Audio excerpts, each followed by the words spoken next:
IND 365 पे आप सभी का स्वागत है। आइए देखते हैं आज के शीर्षक 10 खबरें। म्यांमार में अल्फा कैंप पर हमला हुआ है। 3 बार ड्रोन हमले से ये हमला हुआ है। पहला हमला रविवार शाम 4:10 पे हुआ, वहीं दूसरा हमला शाम 4:12 पे हुआ, जो कि महज 2 मिनट के अंतराल पर हुआ। हमले में से 2 कैडर मामूली रूप से घायल हैं। वहीं अल्फा ने भारतीय सीमा से हमले का आरोप लगाया है। पुलिस कांस्टेबल कुशल कलिता का पार्थिव शरीर आज उनके ग्वालपारा स्थित घर पर लाया जाएगा। कुशल कलिता की रविवार को नाव से गिरने की वजह से मृत्यु हुई है। पुलिस अधीक्षक हरेन तकबी के आदेश पर पीड़ितों की नाव से गिरने से मृत्यु हुई है। एसपी हरेन तकबी ने पुलिस उपाधीक्षक के सुरक्षा गार्ड कुशल कलिता को फकीरगंज थाने से लेकर भांदीहाना थाने तक के रास्ते की तस्वीरें लेने को कहा था।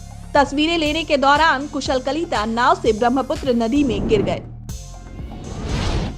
आज दीमा हसाओ स्वायत्त परिषद का चुनाव है। आज 28 में से 22 निर्वाचन क्षेत्रों में मतदान हुआ। भाजपा पहले ही 6 सीटें निर्विरोध जीत चुकी है। आज सुबह मतपत्रों के जरिए मतदान शुरू हुआ। कुल 87 उम्मीदवार चुनाव लड़ रहे हैं। कुल मतदाताओं की संख्या 1,41,124 है। भाजपा उम्मीदवारों ने 6 निर्वाचन क्षेत्रों में निर्विरोध जीत हासिल की है। हामरी, गुंजुन, हरंगाजाओ, हजादिशा, पूर्वी माईबांग और पश्चिमी माईबांग निर्वाचन क्षेत्रों में भाजपा उम्मीदवारों ने निर्विरोध जीत हासिल की है। चुनाव के नतीजे 12 जनवरी को घोषित किए जाएंगे।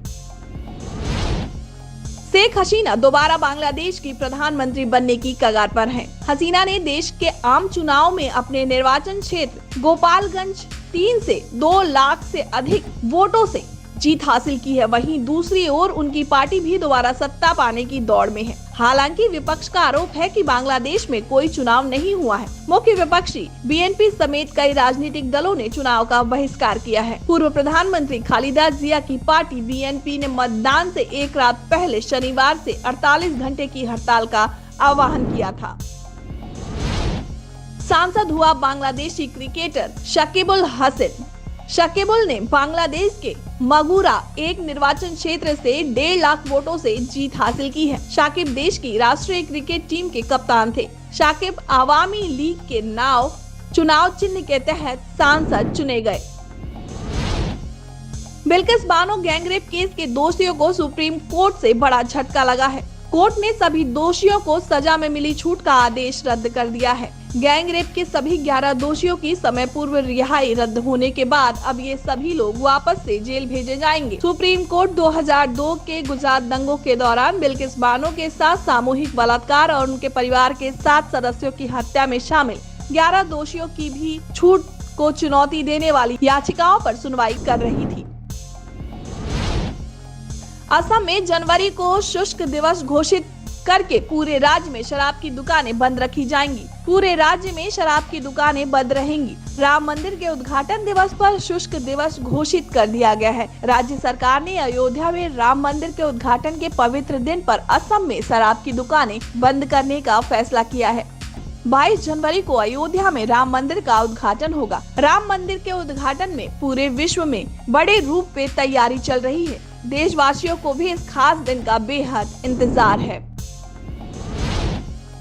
इटली में एक भारतीय छात्र की मौत हो गई है। झारखंड के पश्चिमी सिंहभूम जिले की छात्रा एमबीए की पढ़ाई के लिए इटली गई थी। मृतक की पहचान राम राउत के रूप में की गई है। पुलिस ने बताया कि राउत इटली में किराए के मकान में रह रहा था। उनकी मृत्यु का कारण अभी भी अज्ञात है। राउत के माता पिता ने अपने बेटे को नए साल की शुभकामनाएं देने के लिए फोन किया, लेकिन राउत ने उनका कॉल रिसीव नहीं किया। उसके बाद राउत के माता पिता ने उस घर के मालिक से संपर्क किया जहां वो रह रहा था। तभी सामने आया कि मृत्यु हो चुकी है। इसके बाद मकान मालिक ने परिवार को बताया कि वह अपने कमरे के शौचालय में मृत पाया गया है। पश्चिम बंगाल में दिन दहाड़े दिल दहला देने वाली हत्या हो गई है। अज्ञात बंदूकधारियों ने तृणमूल कांग्रेस के एक नेता की गोली मारकर हत्या कर दी है। घटना पश्चिम बंगाल के बहरामपुर की है। अज्ञात बंदूकधारियों ने तृणमूल नेता सत्यम चौधरी की गोली मारकर हत्या कर दी है। एक स्थानीय तृणमूल नेता ने कहा कि बाइक पर सवार अज्ञात लोगों के एक समूह ने चौधरी पर करीब से गोलियां चला दी। सत्यम चौधरी को अस्पताल ले जाया गया, लेकिन अस्पताल में उन्हें मृत घोषित कर दिया गया। धलाई कछार का एक व्यक्ति अमीन गांव जयगुरु रेलवे स्टेशन से लापता हो गया। पीड़ित की पहचान धलाई पुलिस स्टेशन के तहत कुलीचरा के जहरूल हक लश्कर के रूप में की गई है। 38 वर्षीय जहरूल कोच बिहार से सिलचर तक ट्रेन से यात्रा करते समय लापता हो गया। जहरूल बुधवार दोपहर करीब 1 बजे से अपने परिवार से संपर्क में नहीं है।